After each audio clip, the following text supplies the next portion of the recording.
임상심리사를 준비하시는 여러분 안녕하십니까? 유상인입니다. 이번 강의는 챕터 1의 5번 객관적 보고형 검사의 장단점 이렇게 나와 있는데요. 우리가 이제 그 심리검사가 투사적 검사와 객관적 검사로 나누어진다 이렇게 이제 말씀드렸습니다. 이제 그 객관적 보고형 검사다. 요거의 장단점을 한번 우리가 확인해 봐라 이런 내용입니다. 그래서 이 객관적 보고 검사의 이제 장단점을 우리가 확인하는 것은 결국에 투사적 검사와 비교해 봐라 이런 의미가 되겠고요. 그래서 그 장단점들을 조금 정리해 볼 필요가 있겠습니다.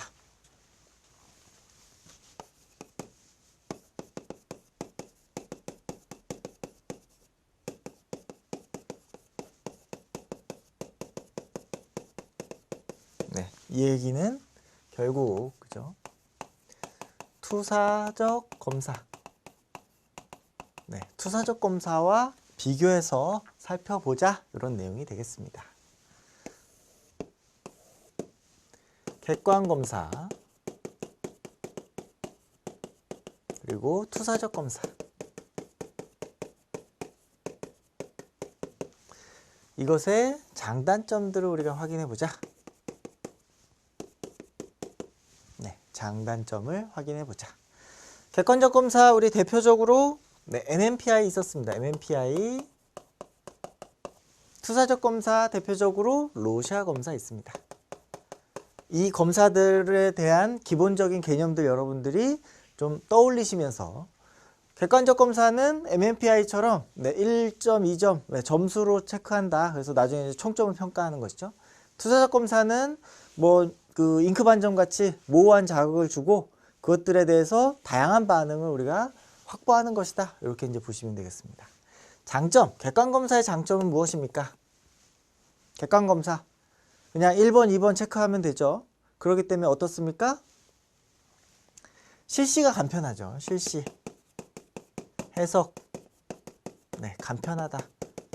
이러한 MMPI 검사는 검사하고 나서 코딩만 하면 결과치가 점수로 그냥 제대로 딱 나오는 거죠. 그래프로 쫙 나오고 뭔가 굉장히 좀 그 해석하는 데 있어서 임상심리사가 하기 좀 편하게 좀 되어 있는 것이죠. 그리고 그 지표들도 워낙에 좀 해석에 대한 부분들이 많이 연구되어 있기 때문에 그 검사 결과 자체로 바로 내담자한테 해석해 줄 수 있는 실시와 해석이 굉장히 간편하다.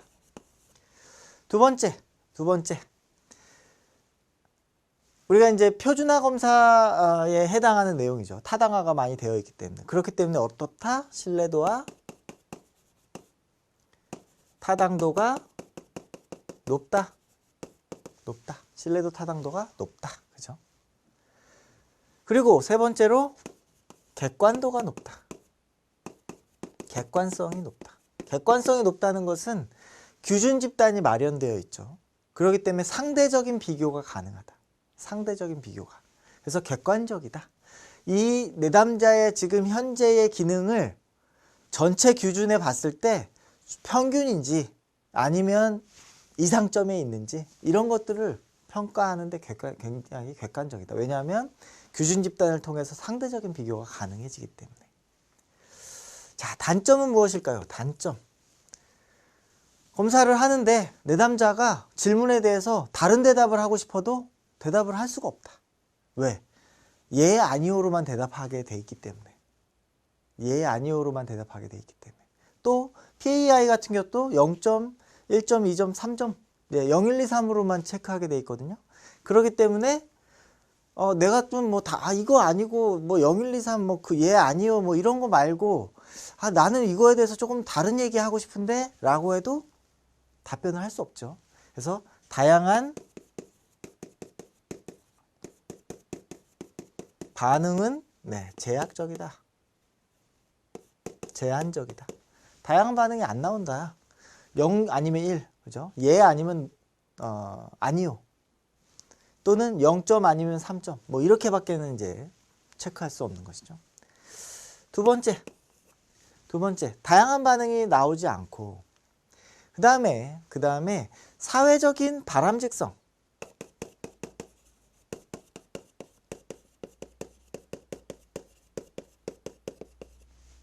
사회적 바람직성에 영향을 받는 경향이 있다. 이게 무슨 얘기냐면 그 문항 내용에 대해서 우리가 좀 알 수 있기 때문에 잘 알 수 있기 때문에 우리가 이거는 좀 내가 실제로는 그렇더라도 이렇게 대답하면 안 되겠다. 그래가지고 네. 보통 5점 척도 매우 아니다, 조금 아니다, 보통이다, 조금 그렇다, 매우 그렇다 이런 5점 리커트 척도를 많이 쓰는데 이런 척도를 쓰면 보통 이제 3점에다가 다 보통입니다 라고 그냥 체크하는 것이죠. 그래서 사회적으로 바람직한 경향성을 따르는 이런 오류들이 이제 나타날 수 있다. 세 번째로 방어가 가능해진다. 예, 내용에 대해서 이제 알 수 있기 때문에 이 내용이 나의 어떤 정신건강 문제를 다루고 있는 것이구나 이런 부분들을 이제 확인할 수 있기 때문에 우리가 방어가 가능해지죠. 또 뭐 이것과 이제 반응이 이제 제한적이다라는 것과 마찬가지로 문항에 대해서도 제약이 있다. 왜냐하면 그 문항 자체가 텍스트로 읽어서 우리가 확인할 수 있는 내용이어야 되기 때문에 이해되어야 되는 내용이기 때문에 무엇을 물어보는지 우리가 확인할 수 있는 내용이어야 되기 때문에 제약이 있는 것이죠. 네, 이러한 제한점이 있다. 단점이 있다. 자, 그러면 반대로 투사적 검사의 장단점은 무엇일까? 이 단점이 여기에 장점이 될 수 있겠죠. 첫 번째로 다양한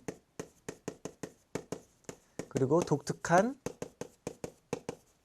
반응이 나타난다. 네. 다양하고 독특한 반응이 나타나야 내담자의 정말 그죠? 제대로 된 성격을 평가할 수 있겠죠. 그렇기 때문에 이런 투사적 검사를 활용하는 것이 좋겠다. 다양한 반응을 확인하기 위해서. 두 번째로 방어가 어렵다. 방어가 어렵다. 왜냐하면 내담자한테 요구되는 것은 로샤 검사 같은 경우에 그 모호한 자극에서 보이는 것을 그냥 얘기하는 정도만 하면 되는데 그걸 가지고 우리는 임상적으로 평가를 한다는 것이죠. 그렇기 때문에 이 내담자는 이게 뭐 하는지 잘 모르는 것이죠. 어떤 걸 평가하는지 잘 모르기 때문에 방어가 어려운 것입니다. 세 번째, 네, 무의식적인 내용을 다룰 수 있다. 우리가 이제 앞에 강의에서도 이제 말씀을 드렸지만 객관 검사 같은 경우에는 주로 이제 그 의식적인 수준의 기능들을 평가한다면 투사 검사에서는 심층적인 내용들을 좀 다룬다 이런 내용이 있었죠. 그런 것처럼 무의식적인 내용들을 좀 확인하기 위해서는 이러한 투사적 검사가 좀 필요할 수 있겠다. 단점, 이 객관 검사의 장점이 투사 검사의 단점이 되겠죠. 첫 번째, 네, 신뢰도 타당도 낮다. 이것은 객관적 검사에 비해서 그렇다 이런 내용입니다. 두 번째, 해석. 이 해석의 어려움이라고 하는 것은 이제 훈련이나 임상 경험이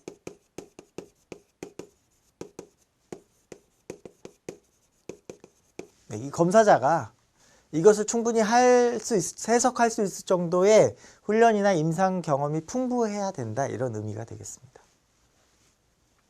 그래서 신뢰도 타당도가 낮고 해석이 어렵다. 그 다음에 이제 중요한 것 중에 하나가 투사적 검사의 단점으로 얘기하는 것이 이제 평가 환경.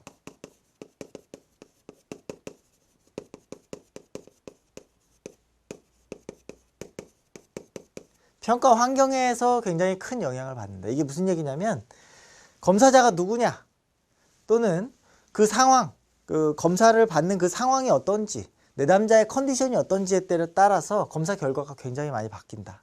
그래서 이 투사 검사의 어떤 그 검사 결과가 이러한 뭐 신뢰도나 타당도가 좀 낮을 수 있겠다 이런 얘기를 하는 것이죠. 그래서 이러한 내용들이 이제 장단점이 될 수 있겠습니다. 그래서 객관 검사와 투사 검사의 장점과 단점 정리를 해 놓으시면 되겠고요. 그 교재에 장점과 단점에 대해서 이제 서술형으로 조금 정리가 되어 있습니다. 그래서 장점으로는 이제 실시가 간편하고, 그다음에 신뢰도 타당도가 높고, 객관성이 이제 높다. 그죠? 단점으로는 사회적 바람직성, 반응 경향성. 반응 경향성이라고 하는 것은 이제 일정한 흐름이 있다. 예라고 할 때는 그냥 계속 예라고 계속 대답하는 그런 경향. 이런 경향들을 이야기합니다. 그리고 문학 내용이 좀 제한적이다라는 거. 이런 내용들을 객관적 성격 검사에서의 장단점으로 좀 정리를 해 놓으시면 되겠습니다. 여기까지 좀 정리하시고 6번에 극대 수행 검사, 그 다음에 이제 습관적 수행 검사 내용들 좀 정리를 해볼 텐데요. 극대 수행 검사는 쉽게 말하면 이제 성격 검사고, 극대 수행 검사 반대로 극대 수행 검사는 지능 검사고, 습관적 수행 검사는 성격 검사다. 이렇게 쉽게 이해하시면 되겠습니다. 그런데 이 극대 수행 검사와 습관적 수행 검사의 피검자에게 요구되는 사항들이 조금 있다. 그래서 그 내용들을 좀 정리하시는 게 중요하겠습니다.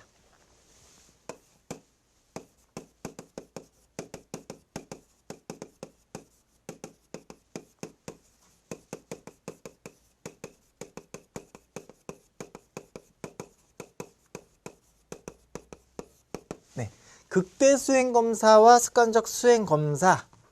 극대 수행 검사는 모든 것이 다 그렇지는 않지만 쉽게 대표적으로 지능 검사. 그렇죠? 습관적 수행 검사는 대표적으로 성격 검사다. 지능 검사, 극대 수행 검사 이렇게 얘기하는 것은 수행을 극대로 해야 된다. 최선을 다해야 된다. 이런 내용이죠. 최선을 다하는 검사. 결국에 능력치를 보여줘야 되는 그런 검사인 것이죠. 지능 검사에서는 할 수 있는 한 최대로 빨리 풀어보세요. 뭐 이런 식으로 이제 지시를 하는 겁니다. 그래서 지능 검사가 극대 수행 검사다. 습관적 수행 검사는 평소에 하던 대로 하는 수행 검사입니다. 평소에 하던 대로. 그래서 성격 검사가 대표적으로 습관적 수행 검사다. 이 극대 수행 검사에서 피검자에게 요구되는 사항들, 그죠? 이것들을 한번 정리를 해볼 수가 있겠죠.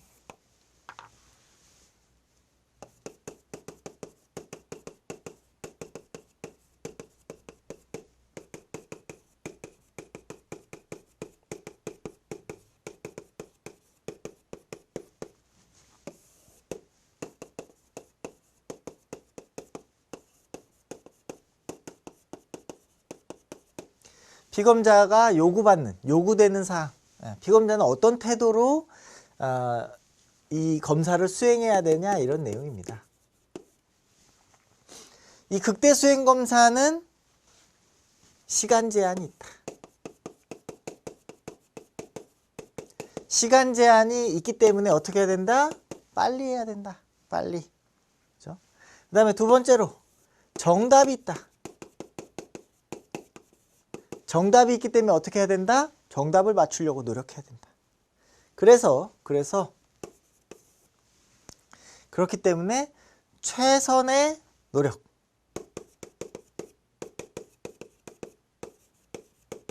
네, 능력을 요구하는 것이다. 습관적 수행 검사는 시간 제한 있을까요? 시간 제한이 없다. 그죠? 시간 제한이 없다. 정답이 있을까요? 정답도 없다. 그러면 시간 제한도 없고 정답도 없다면 내담자는 피검자는 무엇을 해야 되냐? 솔직해야 된다.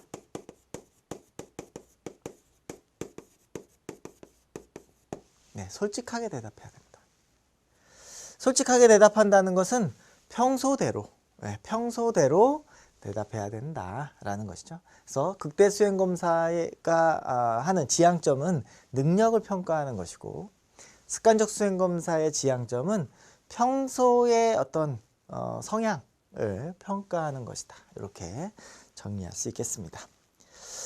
지능 검사 웩슬러 지능 검사라든지 카우프만 지능 검사 같은 검사가 있겠고요. 성격 검사, MMPI 같은 그런 검사들이 있겠죠. 그래서 그런 검사들 같이 정리해 보시면 되겠습니다. 교재에 서술형으로 좀 정리가 되어 있습니다. 그 내용들 보시면 극대 수행 검사는 일반적으로 제한 시간이 있고 문항에 정답이 있고 최대한의 능력을 발휘하도록 한다. 두 번째, 습관적 수행 검사는 제한 시간이 없고 문항에 정답이 없고 최대한 정직한 답변을 요구한다. 그렇기 때문에 MMPI와 같은 그런 그 검사에서 이러한 정직성에 대해서 이제 평가를 하게 되는 거죠. 타당성을 평가하는 것이죠. 이게 그냥 막 찍은 건지 아니면 정말 솔직하게 자기를 드러내는 것인지 이런 것들에 대해서 우리가 평가하게 된다.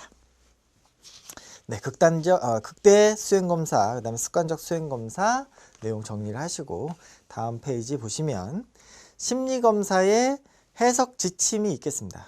심리검사의 해석 지침.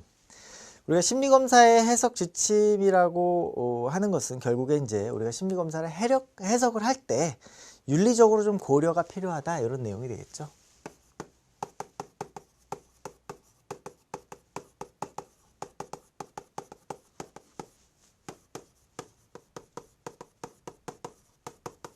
우리는 무엇을 고려해야 되는가? 결국에 이것도 윤리적인 고려다. 그렇죠? 그 해석을 이제 처음 할 때는 이러한 가이드라인이 좀 필요할 수 있겠습니다. 그래서 이러한 방식으로 하면 좋겠다라는 것이지만은 결국에 이 해석은 그죠? 내담자의 이익을 보장해야 되는 그러한 그 측면에서 이제 해석이 돼야 된다. 이런 전반적인 내용이다. 이렇게 보시면 되겠고요. 핵심 요약의 이제 내용들을 조금 요약해 놓았습니다. 여러분들이 그 내용들 함축적으로 이해하실 수 있도록 핵심 요약에 나와 있는데요. 자, 보시면 첫 번째로 내담자가 알아들을 수 있는 쉬운 언어를 사용하시고, 그 다음에 중립적이고 무비판적이어야 되고, 그 다음에 내담자의 반응을 고려해야 되고, 내담자 스스로 결정하도록 하고 통합적인 시각을 제공해야 된다라는 내용으로 정리를 해보았습니다. 자, 첫 번째로 우리가 그 내담자가 이해하기 쉬운 언어를 사용해야 된다.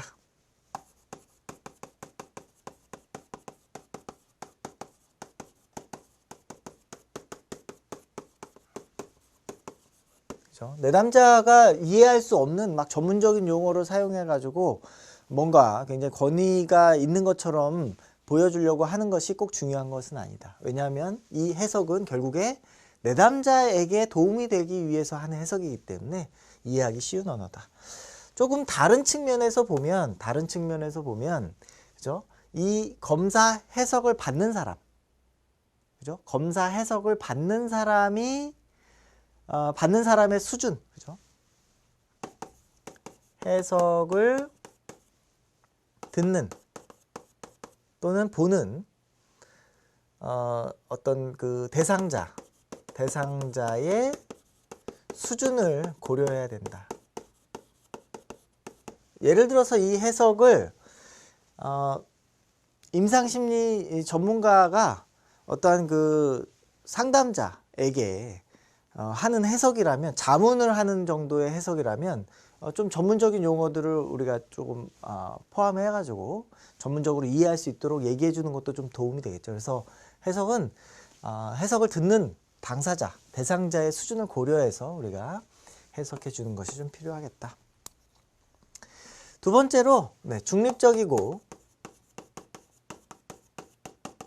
무비판적인 태도를 갖는 것이 좀 좋겠다. 그죠? 이것을 통해서 어떤 낙인을 찍는다던가, 이런 내담자야, 당신은 이런 사람이야 라고 어떠한 지적하는 그러한 태도들은 도움이 되지 않겠다. 세 번째, 내담자의 반응을 고려하는 것.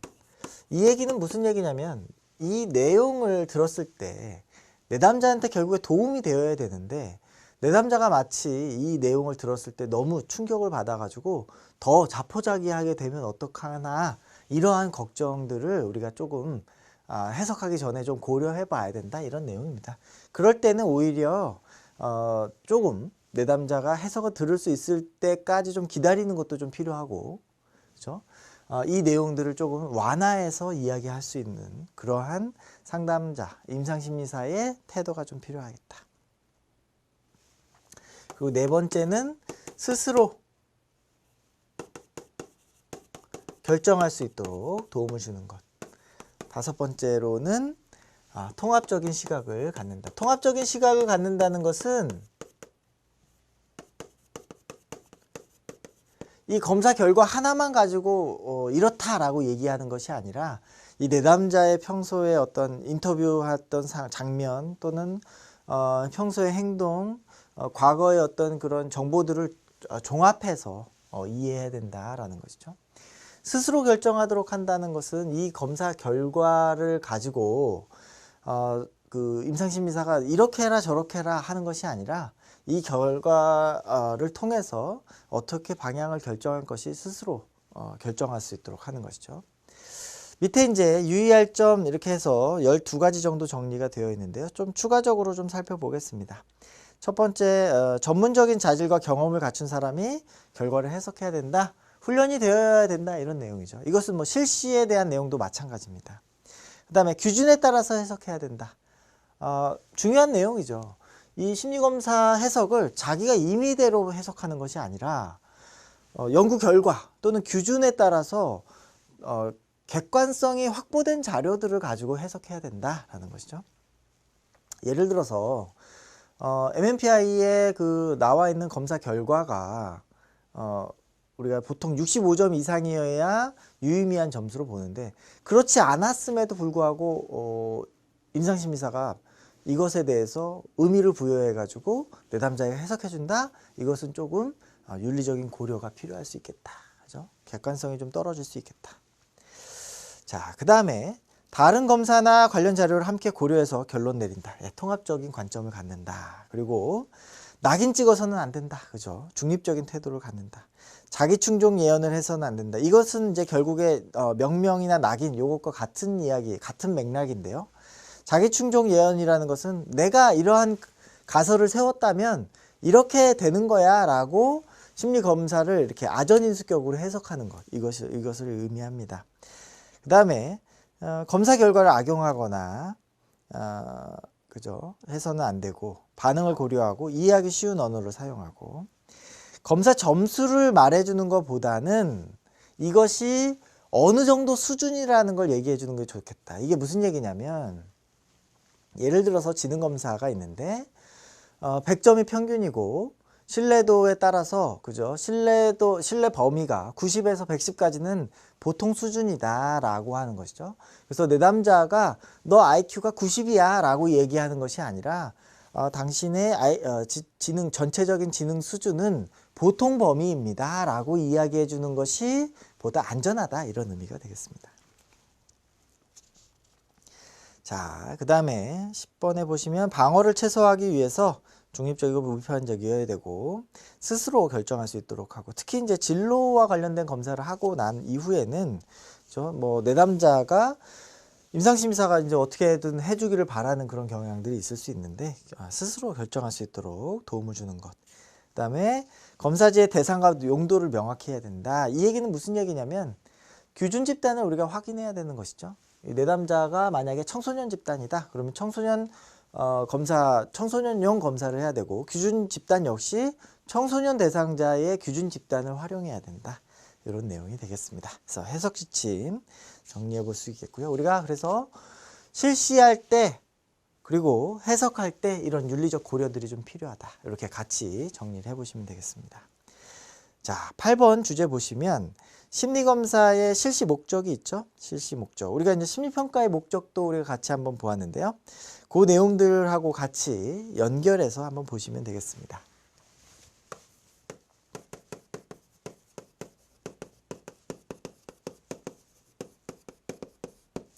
심리검사는 심리평가보다 하위 개념이다. 그죠?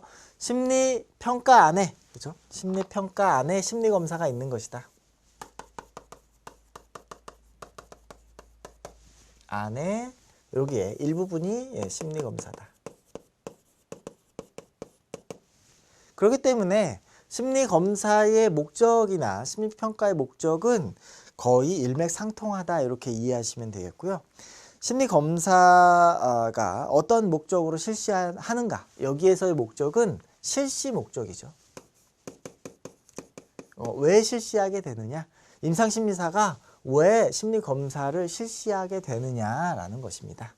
자, 첫 번째로 우리가 이제 핵심 요약에 우리가 그 내용들을 여러분들이 함축적으로 이해할 수 있도록 키워드 형태로 이제 제공을 해드렸는데요.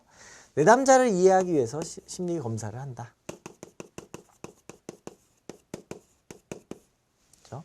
우리가 인터뷰하고 어느 정도 행동 평가를 해봤더니, 그 관찰을 해봤더니, 우리가 이제 어느 정도 가설을 세웠는데 그 가설을 맞는지 틀리는지 좀 확인하기 위해서 내담자의 이해를 위해서 심리 검사를 한다.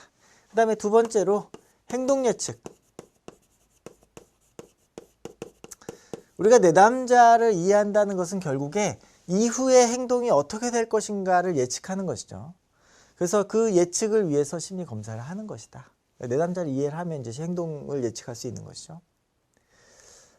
예를 들어서 이제 그 MMPI 검사를 했는데 2번 척도가 높게 나오는 그러한 그 그룹, 이러한 그룹들은 어떠한 행동 특성들을 보이더라라고 하는 규준 집단에 대한 특성 정보들이 있기 때문에, 그러면 이 내담자도 2번이 높은 점수이기 때문에 그러한 그룹과 비슷한 행동 특성을 보일 것이다 라는 걸 예측할 수 있는 것이죠. 이렇게 정리할 수 있겠습니다. 그 다음에 원인을 추정하는 것, 그렇죠? 원인을 추정하겠다. 어떠한 원인 때문에 이러한 행동들이 나타나는지에 대한 것들을 확인해 볼 수 있겠다. 예를 들어서 그 뭐 MMPI 검사 같은 경우에 2번 척도가 높았는데 2번 척도의 내용 척도들을 보니까 패밀리 프라블럼 같은 거, 뭐 보충 척도나 내용 척도들을 보니까 패밀리 프라블럼, 그죠? 뭐 그 가족 문제가 있었더라. 또는 소외감 같은 게 굉장히 높았더라. 그러면 이 내담자가 가지고 있는 우울한 행동들, 관찰되는 우울한 행동 특성들은 어떤 내적인 소외와 가족 갈등에서부터 비롯된 것이다 라는 것을 우리가 좀 추정할 수 있겠다. 이런 방식으로 추정할 수 있겠다라는 것이죠. 그 다음에 네 번째로 연구나, 그 다음에 5번의 배치나 또는 뭐 선별, 이런 것들이 포함될 수 있겠다. 이렇게 심리검사의 실시 목적들을 우리가 확인할 수 있겠죠. 그래서 이 심리검사의 목적과 심리평가의 목적들을 같은 맥락에서 이제 보고 이해하시는데, 심리평가의 목적에 대한 부분들 별도로 답변들을 좀 구성해 놓으시고, 심리검사 실시에 대한 목적이 나왔을 때 그 답변을 별도로 구성해 놓으시면 되겠습니다. 자, 그러면 이제 9번 주제 내용들 좀 살펴보겠습니다. 9번 주제는 이제 풀배터리 실시 이유인데요. 종합검사를 왜 하냐, 이런 내용입니다. 결국에는 이제 우리가 이제 앞에서 봤던 것처럼 테스트 바이 테스트를 할 거냐, 풀배터리를 할 거냐에서 풀배터리의 장점들이 결국에 이제 실시하는 이유가 되겠죠. 내용들 보시면 핵심 요약에 전반적인 평가를 할 수 있다. 왜냐하면 우리의 그 성격이라는 것이, 그렇죠? 한 가지의 테스트만으로 뭐든지 알 수 있는 것은 아니기 때문에 전반적으로 이해하는 것이 좀 필요하겠다. 그 다음에 종합적인 이해로 오류를 감소하겠다. 그리고 교차 타당성을 검증하겠다. 이런 것이죠. 그래서 단일 검사의 단점을 보완해 가지고 단일 검사에서 우리가 확인하지 못했던 여러 가지 검사들을 합니다. 우리가 이제 병원 같은 데 가서도 건강검진을 하게 되면 기본적으로 이제 소변 검사, 피 검사, 엑스레이 촬영, 뭐 이런, 그 다음에 이제 이런, 요즘에는 이제 그런 정신과 그 정신건강 검사, 그죠? 정신건강에 관련된 문진표도 작성을 하게 되고요. 그래서 이 전반적인 사항에 대해서 다 종합적으로 이해하고자 한다라는 것이죠. 그러기 위해서 풀배터리를 한다. 반대로 얘기하면 내담자의 전반적인 상태를 평가할 필요가 없는 경우에는 테스트 바이 테스트가 낫다라는 것이죠. 단일 검사가. 그래서 예를 들어서 이 내담자가 과거에 우울증으로 진단받은 경험이 있고 지금도 우울증으로 호소하고 있다 하면 우울증과 관련된 검사를 하면 우리가 내용들을 조금 직접적으로 쉽게 파악할 수도 있겠다. 이런 것들은 이제 임상심리사가 우리 단일 검사로 할 건지 종합 검사로 할 건지를 결정할 수 있겠다라는 것이죠. 그래서 전반적인 이해가 이 종합 검사의 가장 중요한 핵심 요인이다.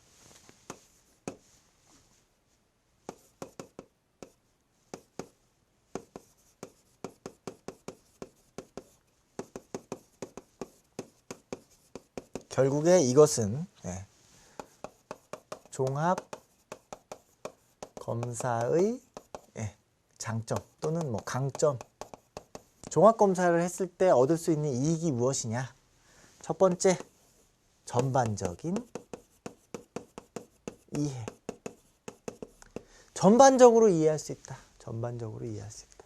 두 번째로 오류의 감소. 오류, 어떤 오류? 진단상의 오류죠. 진단 이나 평가. 진단이나 평가상의 오류를 우리가 감수할 수 있다. 네. 교차적인 타당성을 확보한다. 이 얘기는 이제 무슨 얘기냐? 예를 들어서 MMPI 검사를 했고 로시아 검사를 했다. 여기에서 2번 척도가 상승했고 로시아 검사의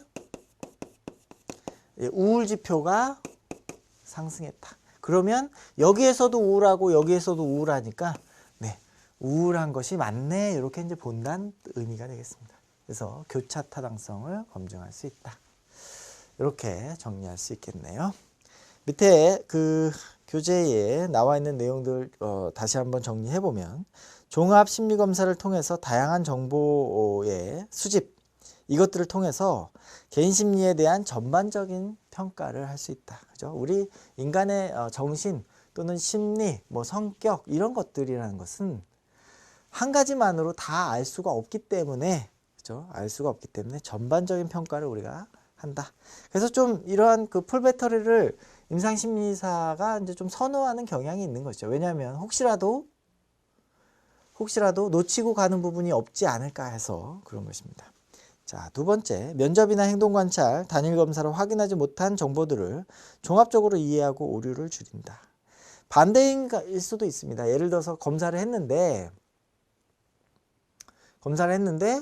이걸로는 뭐 명확하게 알 수가 없는 것이죠. 그래서 행동관찰이나 이런 가설들을 확인하기 위해서 이 풀배터리를 실시할 가능성도 있죠.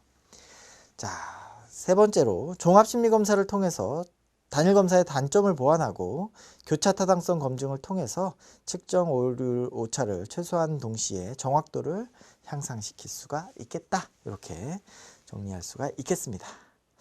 여기까지 해서 이제 챕터 1의 심리검사 기초 내용들 좀 살펴보았습니다.